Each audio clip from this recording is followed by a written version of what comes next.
நன்றி. நாம் தமிழர்.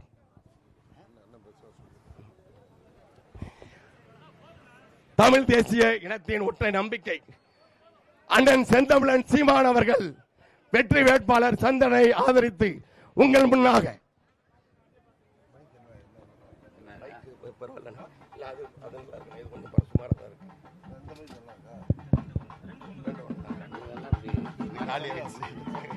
ஒரு பேச்சு கேட்க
வேளோடு வாடா என் முப்பாட்ட முருகா, உன் தமிழோடு உன் பேரன் நான் வாரேன். வேளோடு வாடா என் முப்பாட்ட முருகா, உன் தமிழோடு உன் பேரன் நான் வாரேன். வேளோடு வாடா என் முப்பாட்ட முருகா, ஆடுவோம் ஆடுவோம் ஆவேசமாக, பாடுவோம் பாடுவோம் பரவசமாக. ஆடுவோம் ஆடுவோம் ஆவேசமாக, பாடுவோம் பாடுவோம் பரவசமாக. அரோகரா ரோகரா ரோகராரோ, அரோகரா ரோகரா ரோகராரோ. போரிது போரிது போருது என்றே முழங்குவோம், அநீதிக்கு எதிரான அறப்போரை இன்றே தொடங்குவோம். போரிது போரிது என்றே முழங்குவோம், அநீதிக்கு எதிரான அறப்போரை இன்றே தொடங்குவோம். வேளோடு வாடா என் முப்பாட்ட முருகா, அன்று என் நாடு என் மக்கள் என்றே நீ வந்தாய், அந்த எண்ணத்தை இன்று நீ எமக்குள்ளே தந்தாய். கொற்றவை மைந்தனே நற்றமிழ் வேந்தனே முருகா, ஔவையின் தமிழள்ளி பருகிய முருகா, உன் அருந்தமிழ் அழிவது ஆகுமோ முருகா.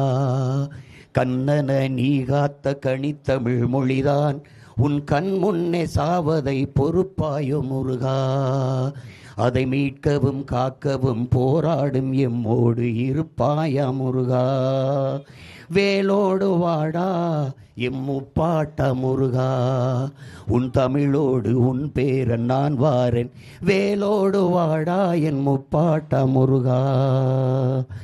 இன்பமது குறைந்து துன்பமது நிறைந்து துயரத்தில் உன்னினம் முருகா, துடைக்கவே முடியாமல் துடிப்பதை சகிப்பதோ உன் மனம் முருகா. அறம் கொண்டு இனமாண்ட மரபனே முருகா, உன் திறம் கொண்டு இடர் வெல்ல அருள்வாயே முருகா. அறம் கொண்டு இனமாண்ட மரபனே முருகா, உன் திறம் கொண்டு இடர் வெல்ல அருள்வாயே முருகா. திருத்தணி திருத்தணி முருகா, எல்லாம் திருத்தணி திருத்தணி அருள்வாயே முருகா. தீந்தமிழே செந்தமிழே முத்தமிழே முருகா, எண்டமிழே வண்டமிழே தண்டமிழே முருகா. தீந்தமிழே செந்தமிழே முத்தமிழே முருகா, எண்டமிழே வண்டமிழே தண்டமிழே முருகா. திருவருளை தருவாய், இனப்பகை வெல்ல எம்முடனே வருவாய். திருவருளை தருவாய், இனப்பகை வெல்ல எம்முடனே வருவாய். தருவாய் வருவாய் முருகா.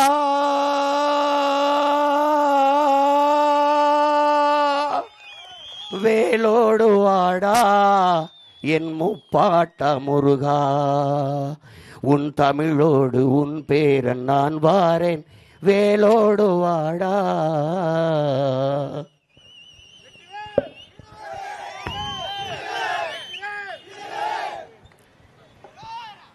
எங்களின் உயிரோடும் உணர்வோடும் கலந்து வாழுகின்ற என் அன்பு உறவுகள் அனைவருக்கும் வணக்கம். இதுவரை இந்த மண்ணில் நிலவிய அரசியலை முற்றுமுழுதாக அகற்றி ஒரு தூய அரசியலை கட்டி எழுப்பி ஒரு நல்ல ஆட்சியை மலரச் செய்ய வேண்டும் என்ற பெரும் கனவோடு உங்கள் பிள்ளைகள் இந்த களத்திலே நிற்கிறோம்.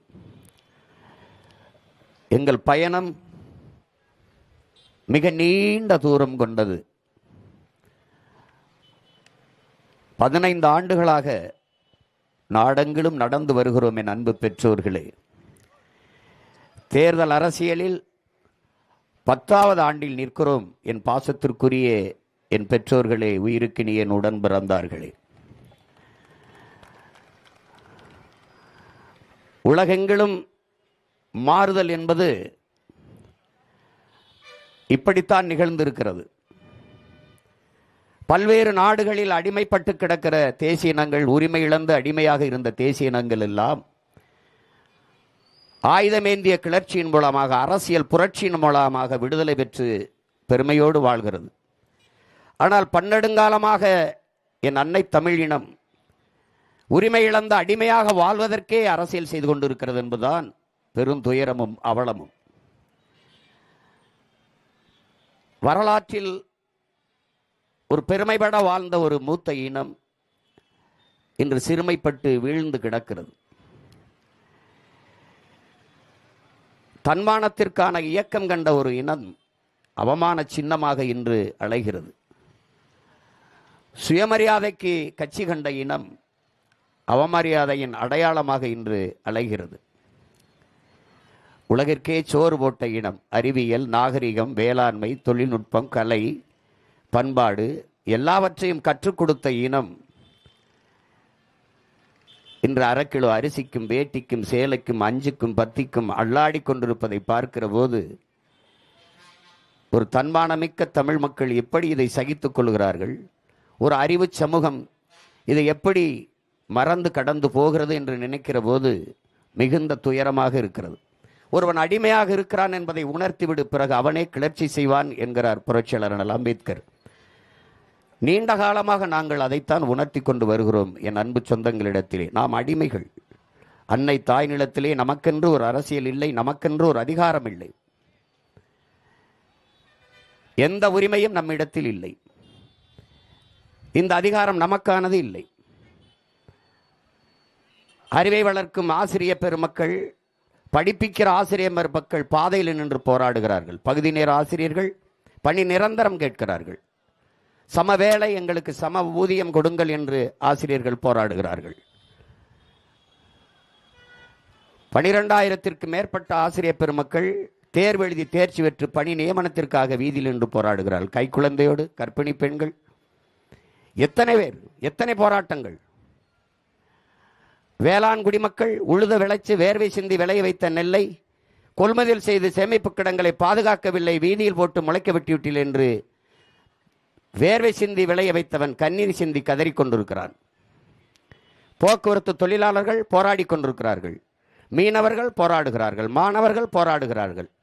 உயிரை காக்கும் மருத்துவ பெருமக்கள் ஊதிய உயிர் கேட்டு போராடி கொண்டிருக்கிறார்கள். செவிலிய பெண்கள், செவிலியர்கள் வீதியில் நின்று போராடுகிறார்கள். துப்புரவு பணியாளர்கள் வீதியில் நின்று போராடுகிறார்கள். எல்லாரும், மகளிர் சுய உதவிக்குழுவை சேர்ந்தவர்கள் வீதியில் நின்று போராடுகிறார்கள். எல்லா போராட்டங்களிலும் உங்கள் பிள்ளைகள் நாங்கள் பங்கேற்றிருக்கிறோம். இத்தனை போராட்டங்களை நமக்கு தந்தவர்கள் நாங்கள் நல்லாட்சி கொடுத்து கொண்டிருக்கிறோம் என்று சொல்கிறார்கள். தேர்தல் வருகிற போது 5,000 கொடுக்கிறார்கள். 1,31,00,000 வங்கி கணக்கில் ஒரே இரவிலே 5,000 கொடுக்கிறார்கள். கேட்டால் ஏப்ரல் மேயிலே கோடை விடுமுறை உங்களுக்கு கை செலவுக்கு ஆகும் என்கிறார்கள். அப்போ இந்த ஆண்டு தான் ஏப்ரல் மே வருகிறதா? இந்த ஆண்டு தான் கோடை விடுமுறை வருகிறதா? அப்போ போன ஆண்டெல்லாம் வரவில்லையா என்றால் அதற்கு பதில் இல்லை. 5000 கொடுத்தார்கள். யார் காசிலே கொடுத்தார்கள்? அவர்கள் ஆட்சி அதிகாரத்தில் இருக்கிறார்கள். 5000 ரூபாய் கொடுத்து அவர்கள் வாக்கை உறுதி செய்கிறார்கள். நாங்கள் அதிகாரத்தில் இல்லை, எளிய பிள்ளைகள். நாங்கள் என்ன செய்வது? அப்ப ஜனநாயகத்தில் சம வாய்ப்பு, சம உரிமை என்பதெல்லாம் எவ்வளவு வெற்றி சொல், எவ்வளவு வேடிக்கையானது. நாங்கள் வந்தால் 2000 தருவம் என்பதும், நாங்கள் வந்தால் 2000 தருவம் என்பதும், நாங்கள் வந்தால் 2500 தருவம் என்பதும் தான் அரசியலா? அதுதான் நல்ல ஆட்சி முறையா? இந்த ஆட்சி முறையும் தான் அறிவார்ந்த சமூகம் ஏற்கிறதா? இந்த கொடுக்கிற பணத்தை எங்கிருந்து எடுப்பார்கள் என்று அறிவு கூர்ந்து என் அன்பு சொந்தங்கள் சிந்திக்க வேண்டாமா? எங்கிருந்து எடுப்பார்கள்? மிக அத்தியாவசியமானவற்றில் விலையை ஏற்றுவார்கள். தவிர்க்க முடியாத மின்கட்டண உயர்வு. இந்த ஆட்சியில் மட்டும் 3 முறை மின்கட்டணம் உயர்ந்திருக்கிறது. சொத்து வரி, ஒரு இடம் வாங்கினால் பத்திரப்பதிவிற்கு கணக்கில்லாத பத்திரப்பதிவு கட்டணம், அத்தியாவசிய பொருள் அரிசி, பருப்பு, பால், முட்டை, நெய், தயிர், இதுகளெல்லாம் விலை ஏற்றம். அப்ப மிக அத்தியாவசியமான ஒன்றிலே அவர்கள் வரியை கூடுதலாக விதித்து இந்த இழக்கிற பணத்தை எடுப்பார்கள். 10.5 லட்சம் கோடி கடனை தொட்டு விட்டது. என் அன்பு சொந்தங்களே, அறிவார்ந்த பெருமக்களே, 10.5 லட்சம் கோடி கடன், 1 லட்சம் கோடி வட்டி. அந்நாட்டின் நிதிநிலை அறிக்கையை பட்ஜெட்டே 3 லட்சம் கோடி தான். அப்ப 1 லட்சம் கோடி வட்டி, 10.5 லட்சம் கோடி கடன். 10.5 லட்சம் கோடி கடனை பெற்று இந்த நாட்டில் நிறைவேற்றப்பட்ட ஒரே ஒரு நலத்திட்டத்தை சொல்ல முடியுமா இவர்களால்? அறிவை வளர்க்கும் கல்வி. ஒரு நாட்டின் வளத்திலே ஆகப்பெரிய வளம் அறிவு வளம். அந்த அறிவை ஏழை, பணக்காரன், உயர்ந்தவன், தாழ்ந்தவன் என்று பாகுபாடின்றி சரியாக, சமமாக, தரமாக கொடுத்து விட்டோம். அப்படி சொல்ல முடியுமா?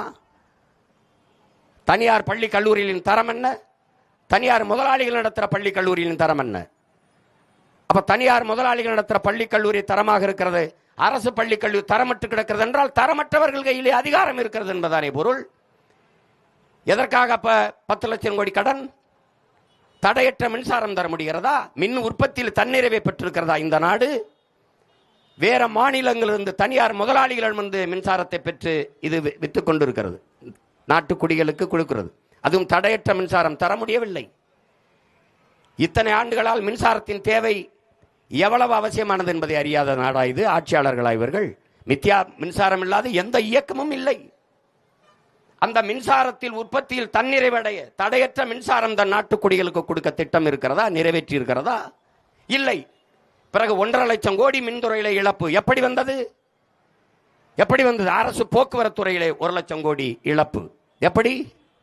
தனியார் முதலாளிகள் நடத்துகிற பேருந்தில் எல்லாம் லாபம் வருகிறது, பல புதிய வழித்தடங்களுக்கு விண்ணப்பிக்கிறார்கள்.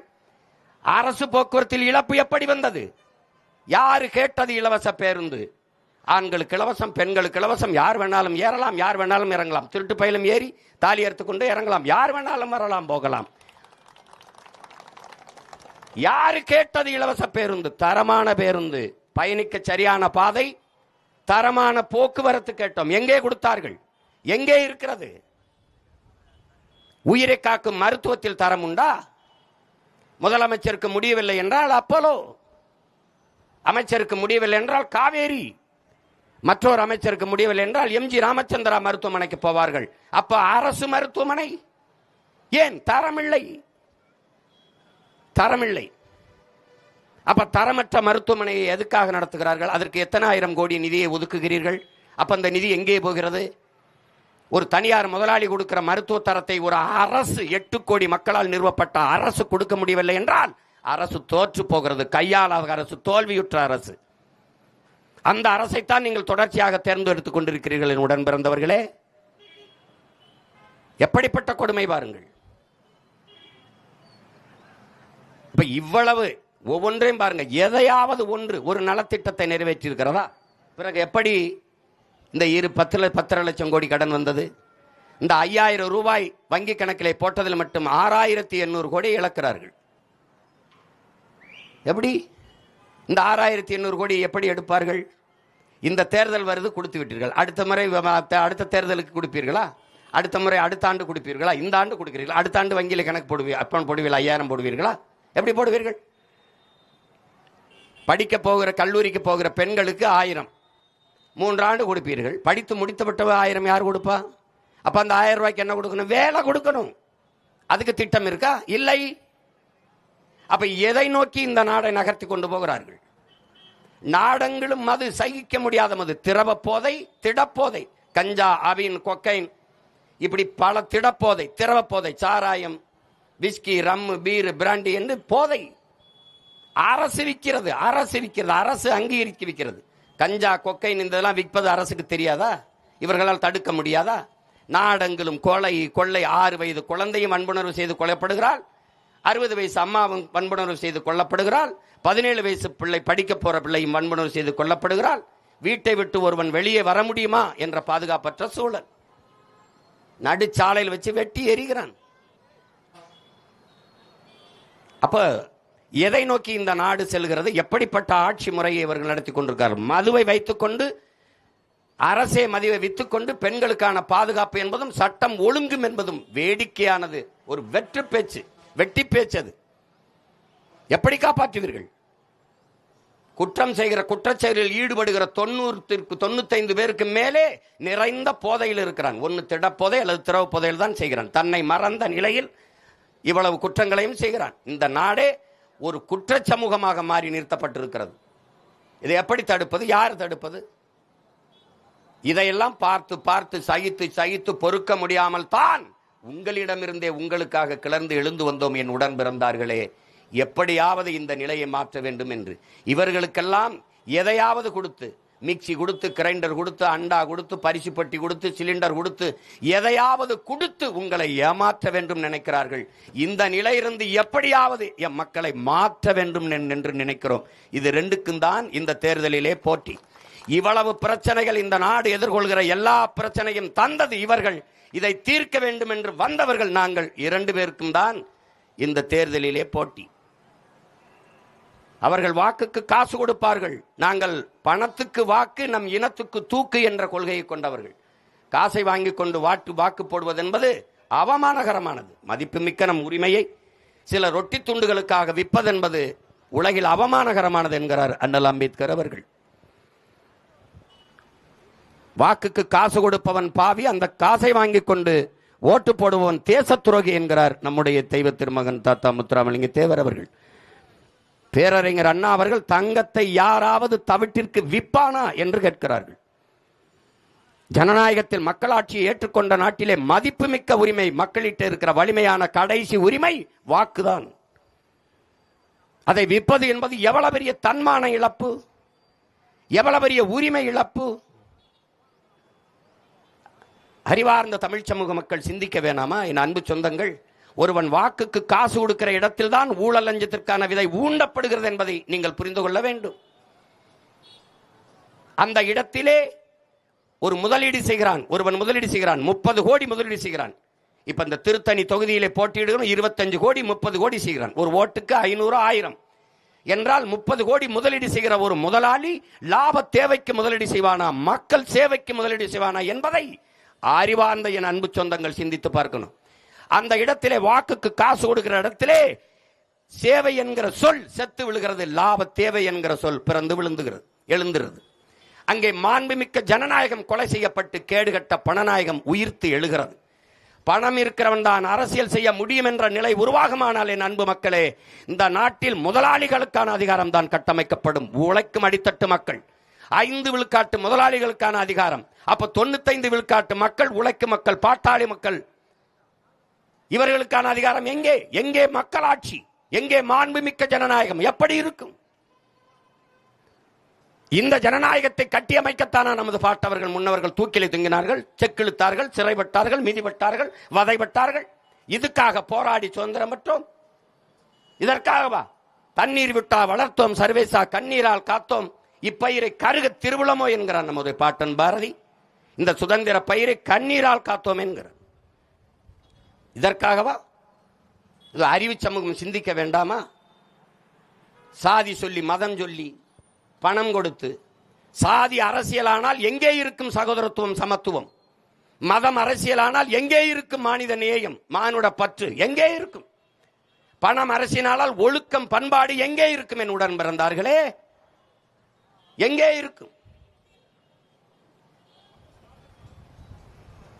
பணம் இருப்பவன் தான் அரசியல் செய்ய முடியும் என்கிற நிலையை மாற்றி மக்களுக்கு தன்னலமற்று உண்மையும் நேர்மையாக சேவை செய்ய வேண்டும் என்கிற மனம் இருப்பவனும் அரசியல் செய்ய முடியும் என்கிற நிலையை உருவாக்குவதுதான் இங்கே மாறுதல். இங்கே மாறுதல். அதை நோக்கித்தான் உங்கள் பிள்ளைகள் தொடர்ந்து தொடர்ந்து தொடர்ந்து இந்த தேர்தல் களத்திலே ஒரு தேர்தலை கூட புறக்கணிக்காமல் களத்திலே தொடர்ந்து நிற்பதற்கு காரணம் இதுதான். அங்குலம் அங்குலமாக வளர்ந்து வளர்ந்து வலிமையை பெற்று மூணாவது பெரிய அரசியல் கட்சியாக இந்த நிலத்திலே ₹1 வாக்குக்கு கொடுக்காமல் வளர்ந்து வந்திருக்கிறோம் என்றால், என்னை பெற்ற என் பெற்றோர்கள், என் உடன் பிறந்தார்களை நம்பி மாண்புமிக்க மக்கள், என் மக்கள் இன்னும் ஒரு நல்லாட்சி வர வேண்டும், நல்ல அரசியல் உருவாக வேண்டும் என்று இந்த நாட்டிலே ஏக்கம் கொண்ட எண்ணம் கொண்ட மக்கள் நிறைந்திருக்கிறார்கள் என்ற எண்ணத்தில் தான் தொடர்ச்சியாக இந்திய நாட்டை யார் ஆள்வதிலே உங்கள் மகன் பிரதம வேட்பாளர் இல்லை. இந்திய நாடாளுமன்ற தேர்தலில் நாங்கள் போட்டியாளர்களும் இல்லை. ஆனாலும் புதிய சின்னம் ஒரு வாரத்திற்கு முன்பு கொடுத்த இந்த ஒளிவாங்கி சின்னம், மைக்கு சின்னத்தை 3வது 4வது பெட்டியில் இந்த சின்னத்தை தேடி 36 லட்சம் மக்கள் வாக்கு செலுத்தி எங்களை அங்கீகரிக்கப்பட்ட ஒரு கட்சியாக உயர்த்தியிருக்கிறார்கள் என்றால், என் மக்கள் போற்றத்தக்கவர்கள், மாண்பு மிக்கவர்கள், இன்னும் தன்மானமும் இனமானமும் கொண்ட மானத்தமிழ் மக்கள் நிறைந்து வாழ்கிறார்கள் என்பதை காட்டுவதற்கான வாய்ப்பாக அமைந்தது. அதே நம்பிக்கையில்தான் இந்திய நாட்டை யார் ஆள்வதெனிலே எங்களை தேடிய என் மக்கள் தமிழ்நாட்டை யார் ஆள்வதில் தன் சொந்த பிள்ளைகளை நிராகரிக்க மாட்டார்கள், கைவிட மாட்டார்கள் என்ற அசைக்க முடியாத நம்பிக்கையில் தான் இந்த களத்திலே நாங்கள் தேர்தலிலே போட்டியிடுகிறோம். இங்கே உங்கள் பிள்ளைகள் நாங்கள் வந்தது என் மக்களை வைத்து பிழைக்க அல்ல, என் மக்களுக்காக உழைக்க. நாங்கள் வந்தது வெறும் பதவிக்காக அல்ல, என் மக்களின் உதவிக்காக, பணத்திற்காக அல்ல, நாங்கள் பிறந்த பெருமை மிக்க தமிழர் என்கிற இனத்திற்காக.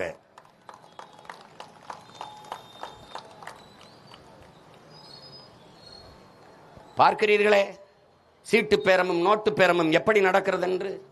1/4 விழுக்காடு, 1/2 விழுக்காடு, 1 விழுக்காடு இருக்கிற கட்சிகளுக்கெல்லாம் எவ்வளவு சீட்டும் நோட்டும் பேரம் பேசப்படுகிறது.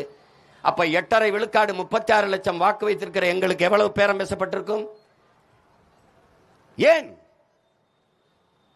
பணமா இனமா என்றால், எனக்கு பணத்தை விட நான் பிறந்த இனம்தான் முதன்மையானது என்பதால் தான் இந்த பதவி என் மக்களுக்கான உதவிக்கு பயன்படாது என்றால் அந்த பதவி எதற்காக என்ற கேள்வி எழுவதுதான். தனித்து தனித்து தனித்து நிற்கிறோம், தனித்துவத்தோடு நிற்கிறோம், உயர்ந்த தத்துவத்தோடு நிற்கிறோம். அறிவு சமூகம், என் அன்பு மக்கள் புரிந்து கொள்ள வேண்டும். எல்லா தேர்தலையும் போல காசை வாங்கிக் கொண்டு வரிசையில் நின்று வாக்கு செலுத்தினோம் என்று கடந்து போகக்கூடாது. ஒரு நாள் இந்த நிலைமைக்கெல்லாம் மாறுதல் உண்டு, அதை செய்வதற்காக தேர்தல் உண்டு என்ற பாடல் வரிகளைப் போல என் அன்பு மக்கள் இதை புரிந்து கொள்ள வேண்டும். பண்டை புறம்புகள் உடையாமா இல்லையா, பாருக்கு வீரத்தை சொன்னோமா இல்லையா, எண்டிசை வாய்மையால் ஆண்டோமா இல்லையா, எங்களுக்கு இங்குற்ற நரிகளால் தொல்லையா என்கிறான் புரட்சி பாவலன். பாராண்ட ஒரு பரம்பரை சொந்த நாடால வக்கற்று நிற்பது எவ்வளவு பெரிய கொடுமை, எவ்வளவு பெரிய கேவலம். அலை மாகடன் நிலம் வானில் உன் அணி மாளிகை ரதமே, அவை ஏறிடும் விதமே உனது அதிகாரம் நிறுவாய்கிறான். அதை செய்யத்தான் உங்க பிள்ளைகள் இந்த களத்திலே நிற்கிறோம். சிங்கத்தின் குகைக்குள் சிறு நரிக்கு இடம் கொடுத்தோம், செந்தமிழ் நாட்டின் உரிமை இழந்தோம், பொங்கும் உணர்வில் எழும் தமிழர் அரசு போர் தொடங்கிட்டு கொட்டடா முரசம்ங்கிறான். இது போர், அநீதிக்கு எதிரான அறப்போர். அறப்போர் தமிழனின் பரம்பரை வீரத்தை கொண்டு இனப்பகைவரை விரட்டி விரட்டி அடிக்கிற ஒரு வீரச்செறிந்த மரப்போர் இந்த நிலத்திலே. அதற்கு பெயர் மக்களாட்சியிலே, ஜனநாயகத்திலே தேர்தல் என்று போர். இந்த தேர்தலை என் அறிவு சமூகம் நன்கு பயன்படுத்திக் கொள்ள வேண்டும். என்னிலும் இளைய என் தம்பி தங்கைகள், பள்ளி கல்லூரிகளிலே படித்துக் கொண்டிருக்கிற பிள்ளைகள் இதை புரிய வேண்டும். உங்களின் எதிர்காலம், உங்களின் வாக்கில்தான் 5 ஆண்டு கால உங்களின் எதிர்காலம் தீர்மானிக்கப்படுகிறது என்பதை புரிந்து கொள்ள வேண்டும். அரசியல் வேண்டாம் என்று நீ விலகி நின்றால் அரசியல் உன்னை விட்டு ஒருபோதும் விலகாது என்கிறான் அரிஸ்டாட்டில். அரசியல் என்ற எண்ணம் இல்லாதவன் மனிதனாக இருக்க முடியாது என்கிறார் அண்ணல் காந்தி. நீங்கள் அரசியல் வேண்டாம் என்று விலகி நின்றால் நீ யாரை அறிவிருக்கிறாய், அவன் ஆட்சியின்களே வாழ நேரிட்டும் என்கிறான் பிளாட்டோ. ஒவ்வொரு மனிதனின் ஒவ்வொரு சொல்லிலும் அரசியல் பிறக்கிறது என்கிறான் புரட்சியாளர் லெனின். அரசியல் என்பது முழுக்க முழுக்க மக்களுக்கான சேவைதான் என்கிறார் பெருந்தலைவர் காமராஜர். ஆனால் இன்று அரசியல் என்பது முழுக்க முழுக்க லாபம் கொளிக்கும் தொழில்தான் என்று மாறி நிற்கிறது.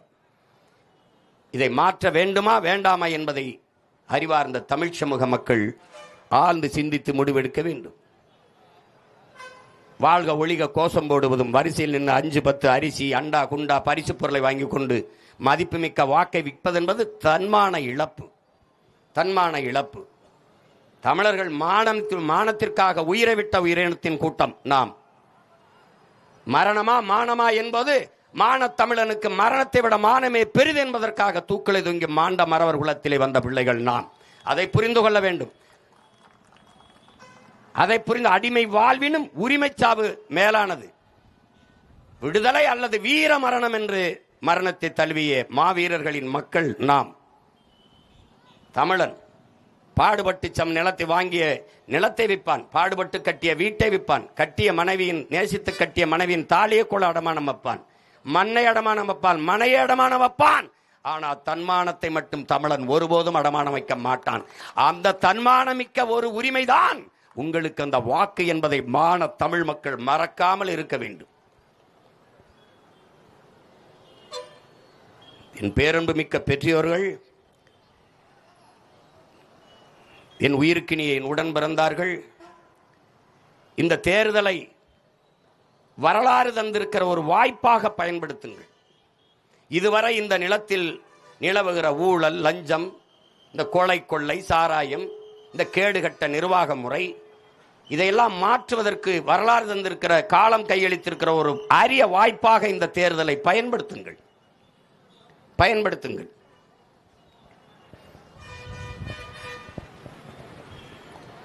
எனவே இந்த தேர்தலிலே திருத்தணியிலே போட்டியிடுகிற அன்பு தம்பி சந்திரன் அவர்களுக்கு நீங்கள் விவசாய சின்னத்திலே வாக்கு செலுத்தி வெற்றி பெற செய்ய வேண்டும். எங்களின் வெற்றி என்பது ஒரு கட்சியின் வெற்றி அல்ல, நாம் பிறந்த பெருமை மிக்க இனத்தின் வெற்றி என்பதை நீங்கள் எண்ண வேண்டும்.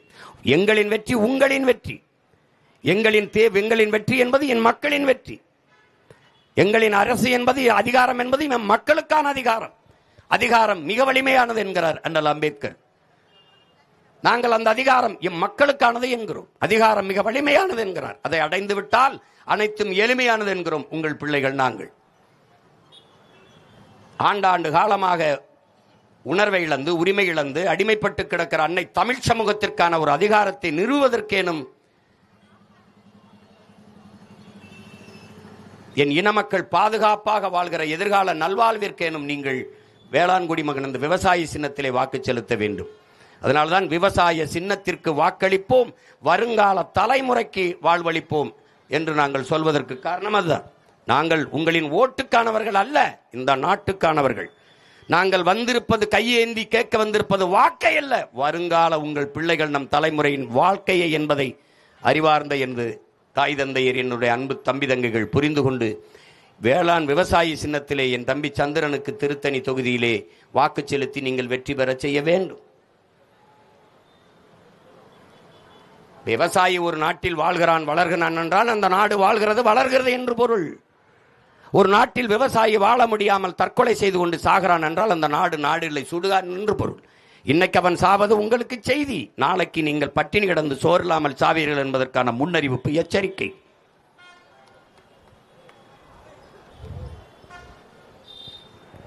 உணவு இல்லை என்றால் என்ன இருக்கிறது?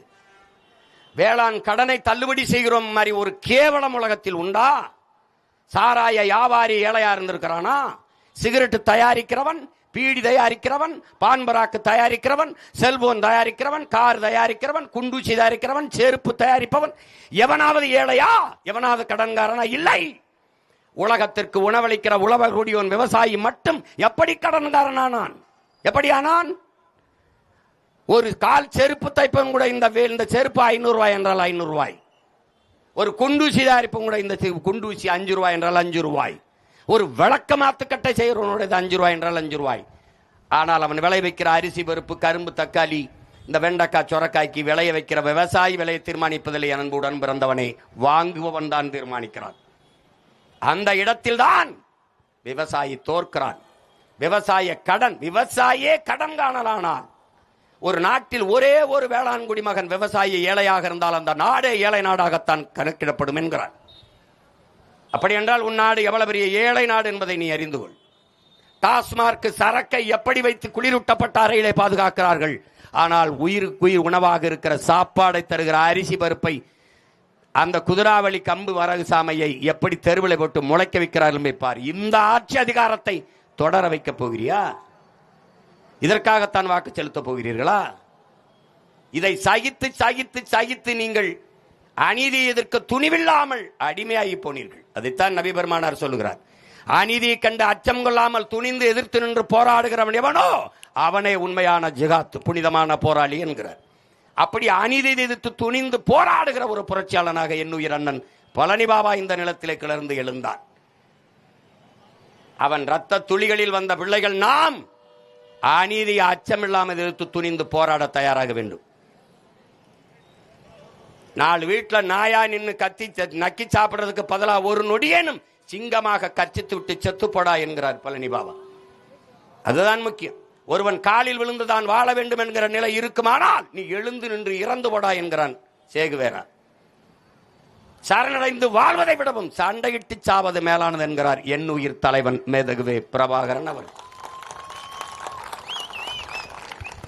அதனால்தான் உங்கள் பிள்ளைகள் தோல்வி என்பதே எங்களுக்கு இல்லை, வெற்றி ஒன்றே எங்கள் எல்லை என்று தொடர்ந்து களத்திலே நிற்கிறதுக்கு காரணம் அதுதான். உழவு இல்லை என்றால் உணவு இல்லை, உணவு இல்லை என்றால் உயிர்கள் இல்லை, உயிர்கள் இல்லை என்றால் உலகம் இல்லை. அதனால் தான் உழவை மீட்போம், உலகை காப்போம் என்ற முழக்கத்தை முன்வைத்து தேர்தல் களத்திலே நிற்கிறோம்.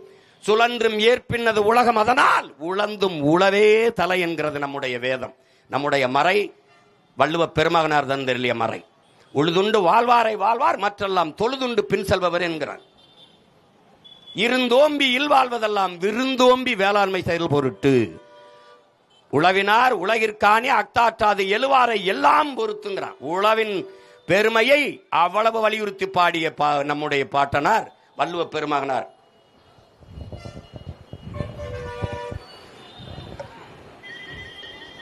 அறிவு சமூகம் இதை புரிந்து கொள்ள வேண்டும். உழவினார் கைமடங்கின் இல்லை விளைவதும் விட்டேம் என்பார்க்கும் நிலை என்கிறார்.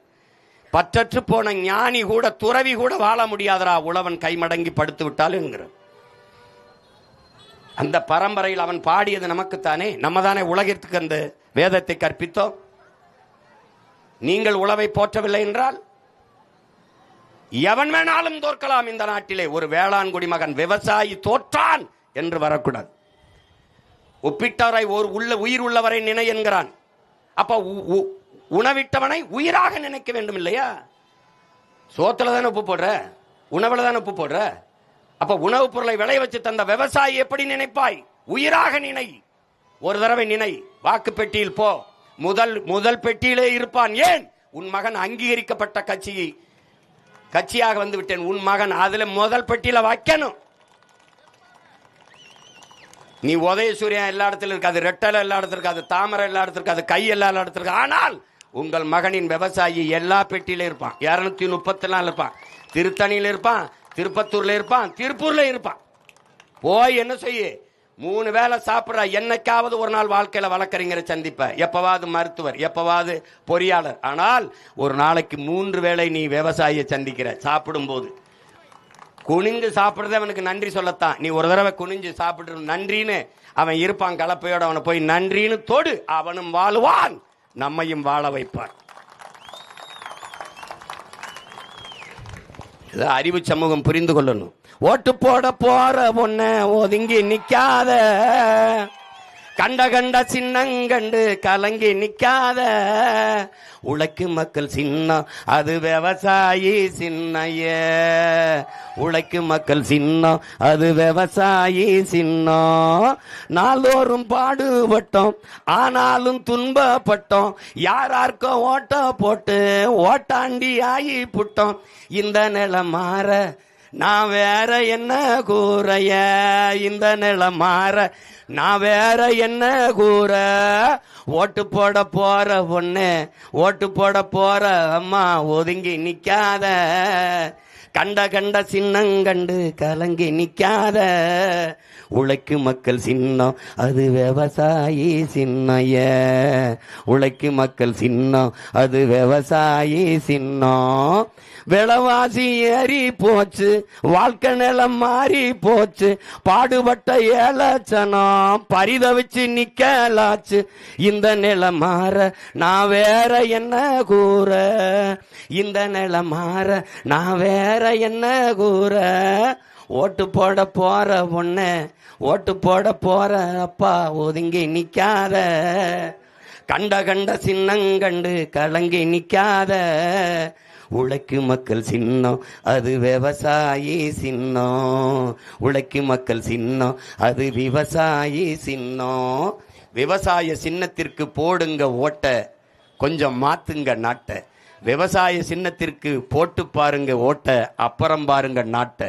புரட்சி எப்போதும் வெல்லும், உங்கள் பிள்ளைகள் எங்களின் வெற்றி அதை சொல்லும். எங்கள் இலக்கு ஒன்றுதான், இனத்தின் விடுதலை. இனம் ஒன்றாவோம், இலக்கை வென்றாவோம். தமிழ்தாய் வாழ்க, தலைவர் பிரபாகரன் வாழ்க, நாம் தமிழர்.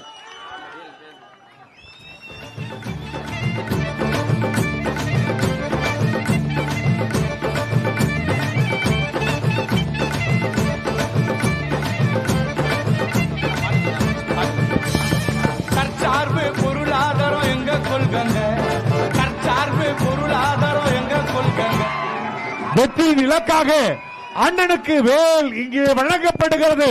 வீரவேல் வெற்றிவேல் என்று தமிழகத்தில் வெற்றி வாகை சூடிய முதல் முறையாக வீரவேலை தூக்கியது நமது அண்ணன் தான். பிறகுதான் அனைத்து கட்சியும் தூக்கினார்கள். இதே 2016 திருத்தணி தொகுதியில் தான் அண்ணன் வேல் தூக்கினார் என்பது குறிப்பிடத்தக்கது. மீண்டும் வெற்றி வேலை அண்ணனுக்கு உரித்தாக்குகிறோம். அது மட்டுமல்லாமல் முதல் வெற்றியை திருத்தணியில் உரித்தாக்குகிறோம். வீரவேல் வீரவேல் வெல்லட்டும் வெல்லட்டும் விவசாயி, காட்டு விவசாயி. வீட்டு மக்கள் நல மாட்டோம் உங்க கொள்கை, இந்த வீட்டு மக்கள் நல மாட்டோம் உங்க கொள்கை. வரப்போகுது